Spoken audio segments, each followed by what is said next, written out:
Tout était prêt, des centaines de Marocains avaient répondu à l'appel de la marche mondiale vers Gaza, impulsée par la coalition internationale contre l'occupation israélienne et relayée au Maroc par le groupe de travail national pour la Palestine. Mais malgré des démarches officielles, une lettre remise à l'ambassadeur d'Égypte et la volonté de voyager dans un cadre strictement légal, aucune réponse n'a été fournie par la représentation diplomatique égyptienne, à Rabat. Nous nous sommes rendus à plusieurs reprises à l'ambassade, explique Abdelhafid Seriti, coordinateur du groupe, joint par tel quel. L'objectif, c'était de rejoindre le Caire le 12 juin, point de départ fixé vers Rafah, à la frontière avec Gaza. Les participants étaient prêts à rester 3 jours sur place pour réclamer la levée du blocus israélien avant un retour au Maroc. Les conditions étaient claires, financer son voyage à hauteur de 17 000 dirhams pour couvrir billets et hébergements.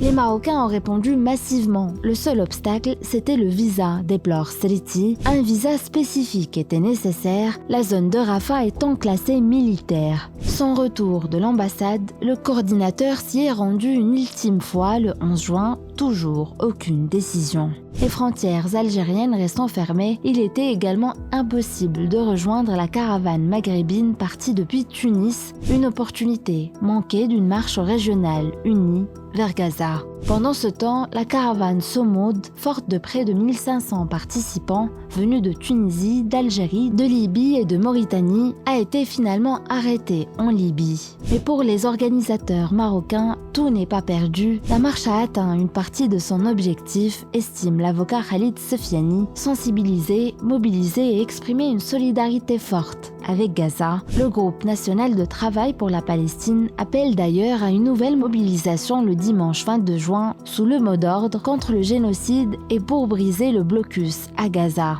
Découvrez l'intégralité de cet article et les témoignages complets sur telquel.ma. Abonnez-vous pour lire l'article dans son intégralité.